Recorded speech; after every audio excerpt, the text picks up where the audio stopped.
Friends, my GPC ક્લાસના જીઓગ્રાફીના લેક્ચરમાં આપનું સ્વાગત છે. મિત્રો, આજના આપણે જીઓગ્રાફીના લેક્ચરમાં ચર્ચા કરીશું વાતાગ્રહ વિશે. જીપીએસસી નો આપણે સિલેબસ જોઈએ તેમાં સ્પષ્ટ સ્વરૂપે લખેલું છે વાતાગ્રહ. એટલે કે વાતાગ્રહ આપણે જીઓગ્રાફી અંતર્ગત ખૂબ જ અગત્યનો ટોપિક છે, ખાસ કરીને પ્રિલિમની દ્રષ્ટિએ. તેમાંથી કેવી પ્રકારે ક્વેશ્ચન પૂછવામાં આવે છે એને અનુલક્ષીને આજે આપણે અહીં વાતાગ્રહનો અભ્યાસ કરીશું. આ વાતાગ્રહનો અભ્યાસ કરતા પહેલા આપણે વાયુ સમુચય શું છે, વાયુ સમુચયને સમજીશું, ત્યારબાદ આપણે વાતાગ્રહ ક્લિયર થશે. આપણે આની પહેલાનો જે તાપમાનનો લેક્ચર જોયો, તાપમાનનો વિડિયો લેક્ચર, એમાં આપણે ચર્ચા કરી હતી વિપરીત તાપમાન. વિપરીત તાપમાન એટલે કે આપણે જાણીએ છીએ કે પૃથ્વીની સપાટીથી જેમ જેમ આપણે ઊંચાઈ પર જતા જેમ ટેમ્પરેચર ધીરે ધીરે ધીરે શું થાય છે, ટેમ્પરેચર ઘટતું જાય છે. પૃથ્વીની સપાટીથી ઉપર જાય એમ ટેમ્પરેચર ઘટતું જાય છે. પરંતુ વિપરીત તાપમાન એટલે કે તાપમાન ઉલટું થાય. પૃથ્વીની સપાટી પર ઓછું તાપમાન હશે, જેમ ઊંચાઈ પર જશું તાપમાન વધતું જશે, આને વિપરીત તાપમાન કહે છે. તો વિપરીત તાપમાન આપણે ત્રણ પરિસ્થિતિ કારણસર જોવા મળતું હતું. આપણે જોયું હતું, એક તો ખીણ પ્રદેશોમાં, જેમ કે હિમાલયના ખીણ પ્રદેશો હોય છે તો વધારે ઠંડી હોય છે, ઢોળાવ પરથી લસરીને નીચે ખીણ પ્રદેશમાં આવી જાય છે. તો ખીણ પ્રદેશમાં આપણે વધારે ઠંડી જોવા મળે છે.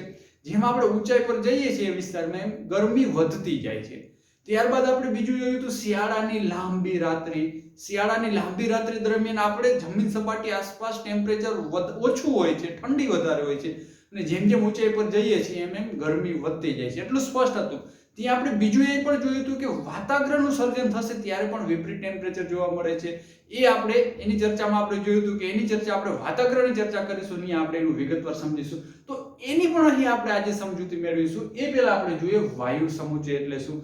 વાયુ સમુચય એટલે ટૂંકમાં આપણે સામાન્ય શબ્દોમાં સમજીએ તો વાયુઓનો જથ્થો, હજારો કિલોમીટર ચોરસ કિલોમીટરમાં ફેલાયેલો વાયુનો સમૂહ. અને એ એવો વાયુ કે ભૌતિક લક્ષણો સમાન ધરાવે છે.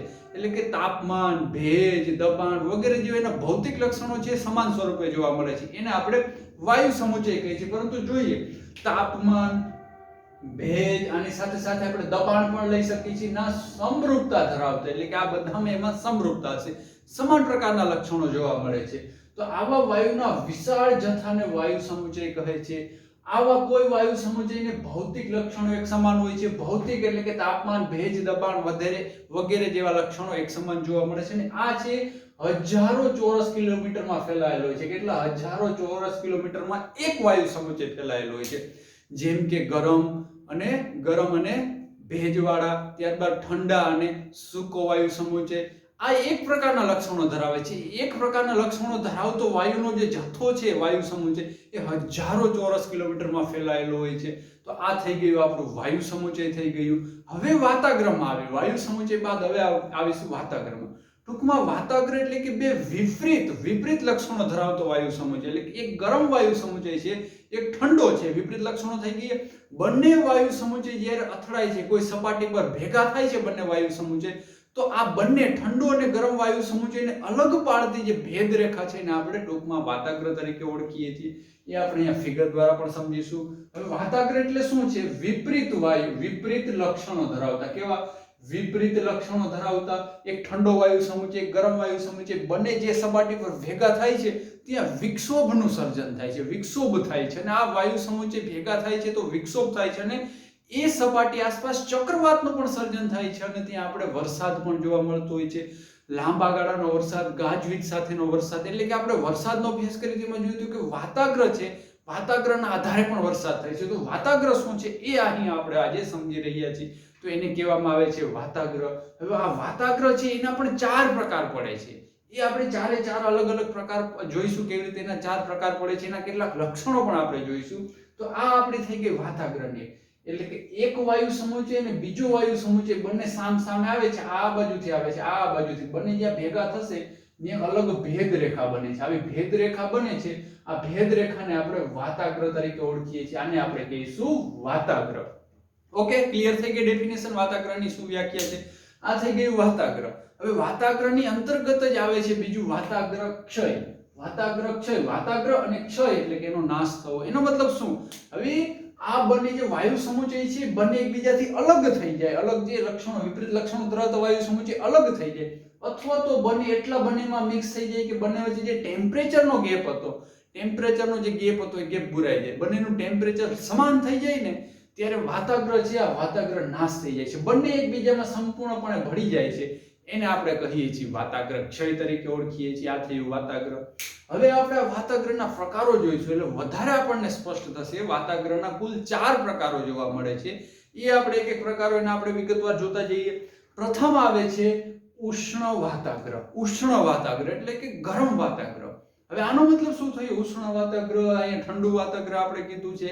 તો ઉષ્ણ વાતાગ્રનો મતલબ કે બે વાયુ સમુચય એક આ બાજુથી આવતું હોય છે, એક આ બાજુથી. હવે એમાં એક ઠંડો હોય છે અને એક ગરમ હોય છે. તો એમાં ગરમ વાયુ સમુચય છે ને આક્રમક હોય. ગરમ જ્યારે આક્રમક હશે એટલે કે ગરમ છે એ વાયુ સમુચયનો વિસ્તાર પણ વધારે હશે, એની ગતિ પણ વધારે હશે, એટલે કે એને આપણે વધારે આક્રમક કહીએ છીએ, એનું ટેમ્પરેચર પણ વધારે હોય છે. તો અહીંયા ગરમ વાયુ સમુચય આક્રમક હોય છે અને એમાંથી જે વાતાગ્રહનું નિર્માણ થશે એને આપણે ઉષ્ણ વાતાગ્ર અથવા તો ગરમ વાતાગ્ર કહીશું. ગરમ વાતાગ્ર પણ કહે છે. હવે આ એક ધીમો ઢોળાવ બનાવે છે. જો અહીંયા આપણે ફિગર જોઈએ વધારે સ્પષ્ટ થશે. આ બાજુથી આવે છે ગરમ વાયુ સમુચય આવે છે, વાયુ સમુચય, વાયુનો જથ્થો. આ બાજુથી આવે છે ઠંડો વાયુ સમુચય. બંને વિપરીત દિશામાંથી આવે અહીંયા અથડાય છે. હવે બંને અહીંયા અથડાય છે તો ગરમ વાયુ સમુચય છે, ગરમ વાયુ સમુચય વજનમાં હલકો હોય છે. આપણે જાણીએ છીએ કે જેમ અહીંયા પૃથ્વીની સપાટી પર વાયુ ગરમ થાય છે એમ ઉપર ઉઠે છે, ઉપર જેમ ઠંડો થતો જાય છે. અને શિયાળા દરમિયાન જે ઠંડી હોય છે તો વાયુનો જથ્થો પૃથ્વીની સપાટી એટલે કે ક્ષિતિજની આસપાસ પથરાયેલો હોય છે.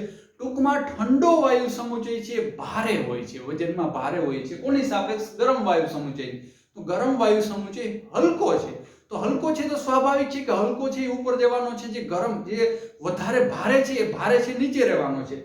તો ઠંડો વાયુ સમુચય ભારે છે, ભારે છે એટલે નીચે રહે છે. ગરમ વાયુ સમુચય ઉપર હાલતો થાય છે, ઉપર જાય છે. આ બંનેની વચ્ચે એક ભેદ રેખાનું આવું સર્જન થાય છે. આ ભેદ રેખા છે એને જ આપણે વાતાગ્ર તરીકે ઓળખીએ છીએ. આવી જે આ એક ધીમો ઢોળાવ બનાવે છે, આ ધીમો ઢોળાવ બનાવતું વાતાગ્ર હોય છે એને આપણે ઉષ્ણ વાતાગ્ર અથવા તો ગરમ વાતાગ્ર તરીકે ઓળખીએ છીએ. હવે બીજું, જે ગરમ વાયુ સમુચય હોય છે એનું ટેમ્પરેચર વધારે હોય છે, સાથે સાથે આ વાયુ સમુચય પોતાની સાથે ભેજ લઈને આવે છે.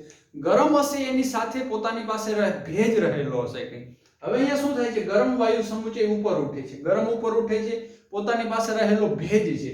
તો એ ભેજ આ વિસ્તારમાં ઘનીભવન થાય છે, ઉપર જાય છે એટલે ઘનીભવન થાય છે. વાતાગ્રમાં ઘનીભવન થવાથી પોતાની પાસે રહેલો ભેજ વરસાદ સ્વરૂપે નીચે પડે છે.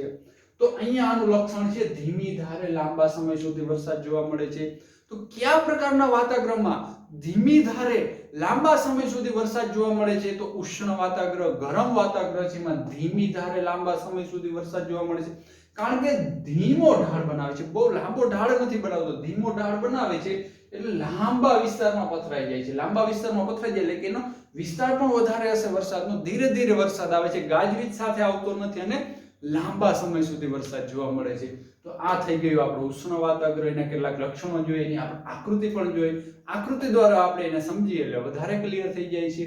હવે આવો જ એક બીજો પ્રકાર છે ઠંડો વાતાગ્ર. હવે ઉષ્ણ વાતાગ્ર સમજાઈ ગયું, તો ઠંડો વાતાગ્ર આપણે સમજવો ખૂબ જ સરળ છે. શું છે ઠંડા વાતાગ્રમાં? તો તાપમાનમાં ઠંડો વાતાગ્ર આપણે પહેલા સમજી લઈએ. આ બાજુથી ઠંડો વાયુ સમુચય આવે છે, આ બાજુથી ગરમ વાયુ સમુચય આવે છે. હવે અહીંયા ગરમ વાયુ સમુચય આક્રમક હતો. હવે અહીંયા બને છે એવું કે આ ઠંડો વાયુ સમુચય છે ને ઠંડો વાયુ સમુચય આક્રમક છે. અહીંયા ઠંડો આક્રમક છે, ગરમ છે આક્રમક નથી. એટલે ઠંડાનો વિસ્તાર પણ વધારે છે અને એની ઠંડી પણ વધારે છે. આની ગરમી પ્રમાણમાં ઓછી હોય છે, આની સાપેક્ષ ઓછી હોય છે. એટલે આ વધારે આક્રમક છે. તો હવે આ વધારે આક્રમક છે તો શું થવાનું છે? હવે આક્રમક છે પરંતુ ઠંડો વાયુ સમુચય તો ભારે જોવાનો છે. હલકો તો ગરમ જ છે વજનમાં, તો ગરમ જ ઊંચો જવાનો છે, ગરમ ઊંચો જવાનો છે. પણ સમજો કે સામેથી કોઈ આવે છે એ ધીરે ધીરે આવે છે, નિરાતે આવે છે. હવે આ બાજુથી આવે છે, ઝડપે સલાક ફટાફટ આવે છે અને એનર્જી સાથે આવે છે. તો શું થવાનું છે? ઓલો છે એ ઉપર જવાનો છે. તો શું થશે? આ બાજુથી ઠંડો વાયુ સમુચય આવશે, ગરમને ઉપાડીને આ બાજુ સમજવાની કોશિશ કરો કે જે આ બાજુથી ગરમ આવે છે એને ઉપાડી અને પોતાની ઉપરથી આમ ઉપર જવા દેશે. આવી રીતે એક સર્જન થશે. તો સેમ અહીંયા જોઈ શકો છો, ઠંડો વાયુ સમુચય આક્રમક છે, આ બાજુથી ગરમ આવે છે. ગરમ વાયુ સમુચયને આવી રીતે ઠંડો ઉંચકીને આ બાજુ ફેલે છે, એટલે કે આ બાજુ ફેંકાય છે. તો અહીંયા ઉપર સુધી ગરમ વાયુ સમુચય ફેલાઈ જશે, નીચેના વિસ્તારમાં ઠંડો વાયુ સમુચય રહેશે અને કંઈક આવો ઢોળાવ બનાવે છે, આવો ઢોળાવ બનાવે છે. આને આપણે કહીશું ઠંડો વાતાગ્ર કહીશું. ઓકે, ક્લિયર થઈ ગયું કેવી રીતે ઠંડા વાતાગ્રહનું સર્જન થાય છે? ઠંડો વાતાગ્રહ શા માટે આ પ્રકારનો હોય છે? તો આવી રીતે ઠંડો વાયુ સમુચય વધારે આક્રમક છે, ગરમ વાયુ સમુચય આક્રમક નથી, નિરાતે આવે છે તો આ વધારે આક્રમક છે એટલે ફટાફટ ઉપરથી એટલે કે આવી રીતે ઝૂકી જશે. આવી રીતે ઝૂકી જશે તો આવી રીતે વાતાગ્રહનું સર્જન થશે, જે આપણે આકૃતિ દ્વારા જોઈ શકીએ છીએ. હવે એના આપણે લક્ષણો જોઈએ. લક્ષણો જોઈએ તો તાપમાનમાં આકસ્મિક રીતે કમી આવી જાય છે. અહીંયા આકસ્મિક રીતે કોઈ કમી નથી આવતી, અહીંયા નિરાતે બધું થાય છે, અહીંયા બધું ફટાફટ થાય છે. એટલે કે આ વિસ્તારનો જે વાતાગ્રહ વિસ્તાર છે ને આકસ્મિક રીતે એટલે કે અચાનક રીતે તાપમાન ઘટવા લાગે છે, અચાનક ઠંડી આવી ગઈ એવું મહેસૂસ થાય છે અને મોસમ છે સીધું તોફાની બની જાય છે. મોસમ તોફાની બની જાય છે. જનરલી ભારતમાં આપણે વાતાગ્રહનું સર્જન થતું નથી એટલે આપણે આ બધું આપણે પ્રેક્ટિકલી જોયેલું નથી હોતું વાતાવરણમાં. આ સમશીતોષ્ણ કટિબંધના જે પ્રદેશો છે, સમશીતોષ્ણ કટિબંધના પ્રદેશો જેમ કે યુરોપનો વિસ્તાર છે, કેનેડાનો વિસ્તાર છે, એ પ્રદેશમાં જોવા મળે છે. એટલે કે ત્યાં આવું વારંવાર જોવા મળતું હોય છે, આપણે ભારતમાં જોવા નથી મળતું. એટલે કે ત્યાંના વાતાવરણના નકશાઓ જ્યારે બહાર પડે છે તો એમાં વાયુદાબની સાથે સાથે એમાં વાતાગ્રહ પણ દર્શાવવામાં આવે છે, જે ભારતમાં આવું કંઈ થતું નથી એટલે દર્શાવવામાં આવતું નથી. આપણે પ્રેક્ટિકલ જોવું હોય તો આપણે યુરોપમાં જવું પડશે, ત્યાં જઈને આપણે નિહાળી શકીએ કેવી રીતે થાય છે. તો ત્યાં જોશું આપણે. તો આપણે જો આ સમજેલા નથી હોતા ને યુરોપ જઈએ સીધા અને અચાનક જો તાપમાનમાં કમી આવી જાય ને અચાનક તોફાની મોસમ બની જાય તો આપણે કન્ફ્યુઝ થઈ જાય કે આવું કેવી રીતે થઈ રહ્યું છે, આ તો કંઈ સમજમાં નથી આવતું. પરંતુ એની પાછળનું કારણ છે વાતાગ્રહ ભારતમાં જોવા મળતું નથી. વાતાગ્રહ ગાજવીજ સાથે થોડા સમય માટે પરંતુ જોરદાર વરસાદ થાય છે. અહીંયા ગાજવીજ થતી નથી, લાંબા સમય માટે ધીમી ધારે વરસાદ થાય છે. અહીંયા ગાજવીજ સાથે થોડા સમય માટે અને ભરપૂર જોરદાર વરસાદ થાય છે. એ છે ઠંડુ વાતાગ્રહ. ઓકે, ક્લિયર થઈ ગયું. તોફાની મોસમ બની જાય છે, આકસ્મિક ટેમ્પરેચરમાં કમી આવી જાય છે એટલે અહીંયા બધું તોફાની થાય છે. અહીંયા બધું નિરાતે થાય છે. ગરમ છે ત્યાં નિરાતે, ઠંડુ છે ત્યાં બધું તોફાની થાય છે. ઓકે, ક્લિયર અહીંયા સુધી? હવે આ બંને આપણે વાતાગ્રહ સમજાઈ ગયા હશે. તો વાતાગ્રહનો ત્રીજો પ્રકાર છે ઓક્લુડેડ વાતાગ્રહ. ઓક્લુડેડ વાતાગ્રહ આ ખૂબ જ સરળ છે આપણા માટે સમજવો. ગરમ વાતાગ્રહ અને ઠંડો વાતાગ્રહ બંનેને આપણે મિક્સ કરી દઈએ તો ઓક્લુડેડ વાતાગ્રહ બને છે. હવે એનો મતલબ શું થયો? ગરમ અને ઠંડાને મિક્સ કરી દઈએ તો અહીંયા એક અર્થમાં જોઈએ તો ત્રણ પ્રકારના વાયુ સમુચય ભેગા થાય છે. કેવી રીતે જોઈએ? ત્રણ પ્રકારના કેવી રીતે? સમજો કે આ વાયુ સમુચય કયો છે? આ વાયુ સમુચય ગરમ વાયુ સમુચય છે, જે આ દિશામાં જઈ રહ્યો છે, ગરમ વાયુ સમુચય. હવે પાછળથી આવે છે બીજો ઠંડો વાયુ સમુચય, પાછળથી આવે છે ઠંડો વાયુ સમુચય, પાછળથી આવે છે કયો? ઠંડો વાયુ સમુચય. અને એની સામેની બાજુથી પણ આવે છે ઠંડો વાયુ સમુચય. હવે ગરમ વાયુ સમુચય વચ્ચે રહી ગયો, બંને બાજુ ઠંડા વાયુ સમુચય છે. હવે આ બંને અથડાય છે, આ બંને વાયુ સમુચય અથડાય છે, ઠંડો અને ગરમ અથડાય છે તો શું થશે? તો આપણે અહીંયા જોયું હતું કે આ ગરમ વાયુ સમુચય અને આ ઠંડો વાયુ સમુચય અથડાય છે તો આડી રેખા બને છે. તો શું બને છે? આડી રેખા. તો આ બંને વાયુ સમુચયમાં આડી રેખા બને છે. હવે બીજું બને છે એવું કે પાછળથી આવે છે, પાછળથી બીજો વાયુ સમુચય આવે છે ઠંડો. હવે એની ઝડપ વધારે છે, આની ઝડપ ઓછી છે, તો આ પાછળથી આ વાયુ સમુચયને પહોંચી લે છે, પાછળથી પહોંચી લે છે. તો અહીંયા ઢાળ પણ બનાવે છે અને પાછળથી પહોંચીને ગરમ વાયુ સમુચયને ઊંચો પણ કરે છે, ઊંચો પણ કરે છે. ઠંડો વાયુ સમુચય પાછળનો આક્રમક છે એટલે અહીંયા જોઈ શકો છો. એટલે આપણે અહીંયા ઢાળ પણ જોવા મળે છે અને આવી રીતે ઉચકી પણ લે છે. એટલે કે આવી રીતે વાતાગ્રહનું સર્જન થશે, આવી રીતે વાતાગ્રહનું સર્જન થશે. આને આપણે કહીશું ઓક્લુડેડ વાતાગ્રહ. આ થયો ઓક્લુડેડ વાતાગ્રહ. એટલે કે વાતાગ્રહની બે રેખા જોવા મળે છે. એનો મતલબ શું થયો કે ગરમ વાયુ સમુચય છે, ગરમ વાયુ સમુચય એનો જમીન જે ક્ષિતિજ છે, ક્ષિતિજથી સંપર્ક શું થાય છે? સંપર્ક તૂટી જાય છે. જે જમીન સપાટી છે, આ આપણી જમીન સપાટી છે, તો જમીન સપાટીથી એનો સંપર્ક કટ થઈ જાય છે. નીચે બધે ઠંડો વાયુ સમુચય આવી જાય છે, ઉપર બધે ગરમ વાયુ સમુચય થઈ જાય છે. આ પ્રકારનું વાતાગ્રહનું સર્જન થાય છે ને ઓક્લુડેડ વાતાગ્રહ કહીશું. અહીંયા ખાસ આપણે વરસાદનું, ગાજવીજનું કે એવું ખાસ જોવા મળતું નથી.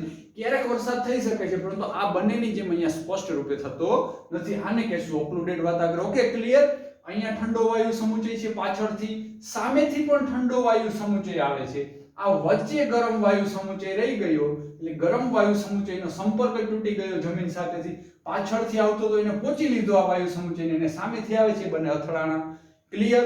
તો સર્જન થાય છે ઓક્લુડેડ વાતાગ્રહનું. એટલે કે ઓક્લુડેડ વાતાગ્રહમાં બે ઠંડા વાયુ સમુચય હોય છે, એક ગરમ વાયુ સમુચય હોય, એક લાક્ષણિકતા. બીજીની ખાસ લાક્ષણિકતા એ થઈ કે ગરમ વાયુ સમુચય છે એનો સંપર્ક તૂટી જાય છે, જમીનથી સંપર્ક તૂટી જાય છે. ઓક્લુડેડ વાતાગ્રહ. ત્યારબાદ વાતાગ્રહનો અંતિમ પ્રકાર આવે છે, ચોથો પ્રકાર આવે છે સ્થિર વાતાગ્રહ. એટલે એક પ્રકારનું સ્થિર વાતાવરણ થઈ જાય, શાંત વાતાવરણ, એને સ્થિર વાતાગ્રહ કહેવામાં આવે છે. પરંતુ એનો શા માટે આપણે અભ્યાસ કરીએ છીએ આપણે હમણાં ક્લિયર થઈ જશે. સ્થિર વાતાગ્રહ જોઈએ. હવે આ બધા જ વાતાગ્રહનું સર્જન થાય છે. આ બધા જ વાતાગ્રહમાં આપણે જોવો શું થાય છે. અહીંયા શું છે, ગરમ વાયુ સમુચય ઉપર ઉઠી ગયો, ઠંડો નીચે છે. તો આ ધીરે ધીરે ઉપર જતો જાય છે. ના, ઠંડો વાયુ સમુચય ધીરે ધીરે આગળ વધે છે. શું થાય છે, ઠંડો છે ધીરે ધીરે આગળ આવે છે.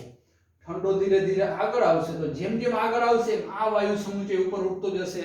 તો એ જ પરિસ્થિતિ ધીરે ધીરે વાયુ સમુચય આગળ વધે છે તો વાતાગ્રહ ધીરે ધીરે એક સ્થિર નથી રહી શકતો. વાતાગ્રહ ધીરે ધીરે પરિવર્તિત થાય છે અને નીચે સંપૂર્ણ ઠંડો વાયુ સમુચય ફેલાઈ જાય છે. નીચે હોય છે ઠંડો વાયુ સમુચય અને ઉપર આવી જાય છે ગરમ વાયુ સમુચય. ઉપર આવી ગયો ગરમ વાયુ સમુચય.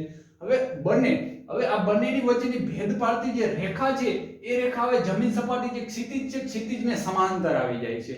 એટલે કે ક્ષિતિજને સમાંતર જ્યારે વાતાગ્રહ આવી જાય છે, વાતાગ્રહ હંમેશા બે વાયુ સમુચયને અલગ પાડતી ભેદ રેખા છે. તો અહીંયા આપણો વાતાગ્રહ આ છે, વાતાગ્રહ ઠંડો વાયુ સમુચયને ગરમને અલગ કરે છે. જે આપણી જમીન સપાટી છે એટલે કે આપણું જે ક્ષિતિજ છે, ક્ષિતિજને સમાંતર છે. ક્ષિતિજને સમાંતર વાયુ વાતાગ્રહ હોય છે એને આપણે સ્થિર વાતાગ્રહ કહીશું. જેમાં ગરમ વાયુ સમુચય ઉપર છે, ઠંડો વાયુ સમુચય નીચો છે. એટલે કે નીચેની વાયુ ઉપર ઉઠી નથી શકતી. નીચેની જે ઠંડી વાયુ છે એ એક તો વજનમાં ભારે છે. હવે માથે ગરમ વાયુ સમુચય એવી રીતે ફેલાયેલો છે કે નીચી વાયુ છે ઉપર ઉઠી શકતી નથી, ઉપર ઉઠવા નથી દેતું. ત્યારબાદ વિપરીત તાપમાન જોવા મળે છે. વિપરીત તાપમાન લગભગ આપણે દરેક પ્રકારના વાતાગ્રહમાં જોવા મળે છે. અહીંયા પણ વિપરીત તાપમાન જોવા મળે છે. વિપરીત તાપમાન એટલે શું, ફરી પાછું આપણે અહીંયા સ્પષ્ટ કરીએ. તાપમાનના લેક્ચરમાં આપણે જોયું હતું વિપરીત તાપમાન આપણે વાતાગ્રહની સ્થિતિમાં જોવા મળે છે. તો આ આપણી પૃથ્વી સપાટી છે. પૃથ્વી સપાટીથી જેમ જેમ આપણે ઊંચાઈ જશું એમ ઊંચાઈ પર જશું એમ શું થાય છે, તાપમાન ઘટતું જાય છે. ટેમ્પરેચર શું થાય છે, ઘટે છે ટેમ્પરેચર. હવે અહીંયા આવી જાવ વાતાગ્રહમાં. આ પૃથ્વીની સપાટી છે. પૃથ્વીની સપાટી પરથી ઉપર જાઓ, અહીંયા ઠંડો વાયુ સમુચય એટલે કે ટેમ્પરેચર ઓછું હશે, ઠંડી જોવા મળશે. હવે વાતાગ્રહ ક્રોસ કરીને ઉપર આવી જાવ ગરમ વાયુ સમુચયમાં તો પૃથ્વી સપાટીથી આપણે ઉપર જઈએ એમ ગરમી વધતી જાય છે. ઉલટું થાય છે. પૃથ્વીની સપાટીથી ઉપર જતા ગરમીમાં વધારો થાય એને આપણે વિપરીત તાપમાન કહીએ છીએ. તો અહીંયા સ્પષ્ટ સ્વરૂપે સ્થિર વાતાગ્રહ જ્યારે થાય છે, સ્થિર વાતાગ્રહ એમાં સ્પષ્ટ સ્વરૂપે વિપરીત તાપમાન જોવા મળે છે. ત્યારબાદ ધીરે ધીરે પરિસ્થિતિ નોર્મલ થાય છે તો બંને જે વાયુ સમુચય છે ઠંડો અને ગરમ બંને એકબીજામાં મિક્સ થઈ જાય છે. બંનેમાં ટેમ્પરેચરનો ગાળો ખાસ રહેતો નથી. એને આપણે કહીએ છીએ વાતાગ્રહ ક્ષય. એટલે કે જ્યારે વાતાગ્રહ ક્ષય થઈ જાય છે ત્યારે બધું ટેમ્પરેચર વાતાવરણ બધું નોર્મલ થઈ જાય છે. આ પરિસ્થિતિ નોર્મલ નથી કારણ કે નીચે ઠંડુ વાયુ છે, ઉપર ગરમ વાયુ છે. એટલે કે વિપરીત તાપમાન જોવા મળે છે. એમ બધે જ આપણે વિપરીત તાપમાન જોઈ શકીએ છીએ. અહીંયા ઠંડી છે, અહીંયા ઠંડો વાયુ સમુચય છે. ઉપર જશું તો અહીંયા ગરમ વાયુ સમુચય આવી ગયો. તો નીચેથી ઉપર ગયા એમ શું થયું, ગરમીમાં વધારો થયો, ઉલટું થયું. ગરમી ખરેખર ટેમ્પરેચર ઘટવું જોઈતું હતું પરંતુ ટેમ્પરેચર શું થાય છે, વધી જાય છે. એમ બધે જોઈ શકીએ છીએ. અહીંયા પણ ઉપર જશું એમ ઉપર ગરમી વધી ગઈ છે, નીચે અહીંયા ઠંડુ છે અને અહીંયા ઉપર આવતા જશું એમ આપણે ગરમીમાં વધારો છે. સેમ અહીંયા નીચે ઠંડી વધારે છે અને ગરમ વાયુ સમુચય ઉપર ઉઠી ગયો છે. તો આ પરિસ્થિતિ દેખાડે છે આપણું વિપરીત તાપમાન દેખાડે છે. તો આ થઈ ગયું આપણું વાતાગ્રહ. વાતાગ્રહમાં બસ પૂછવામાં આવશે તો આ પ્રકારના લક્ષણો પૂછવામાં આવશે. કોઈ લક્ષણ દેવામાં આવશે, કહેવામાં આવશે કે આ કયા પ્રકારનો વાતાગ્રહ છે. વાતાગ્રહના કેટલા પ્રકાર છે, આ 4 પ્રકાર છે એ પણ આપણે ક્લિયર હોવું જોઈએ. વાયુ સમુચય શું છે, વાતાગ્રહનું સર્જન કેવી રીતે થાય છે, બધું ક્લિયર હોવું જોઈએ. અહીંની ફિગર છે, ફિગર દ્વારા પણ આપણે સમજવાનો પ્રયાસ કર્યો. તો અહીં આપણો વાતાગ્રહનો લેક્ચર સમાપ્ત થાય છે. તો આપને આ વિડિયો લેક્ચર કેવો લાગ્યો, સારો લાગ્યો હોય તો અવશ્ય લાઈક કરો અને હજુ સુધી જો આપે માય જીપીસી ક્લાસ ચેનલને સબસ્ક્રાઇબ ના કરી હોય તો જરૂરથી સબસ્ક્રાઇબ કરી આપના મિત્રો સુધી વિડિયોને અવશ્ય શેર કરો. અને માય જીપીસી ક્લાસની ટેલિગ્રામ ચેનલને પણ અવશ્ય જોઈન કરવી, જેની લિંક નીચે ડિસ્ક્રિપ્શન બોક્સમાં આપવામાં આવેલી છે. અને આમાંથી જો તમને કોઈ પણ ક્વેરી, કન્ફ્યુઝન, સવાલ હોય તો જરૂરથી નીચે કોમેન્ટ બોક્સ દ્વારા મને જણાવવું. Okay, thank you.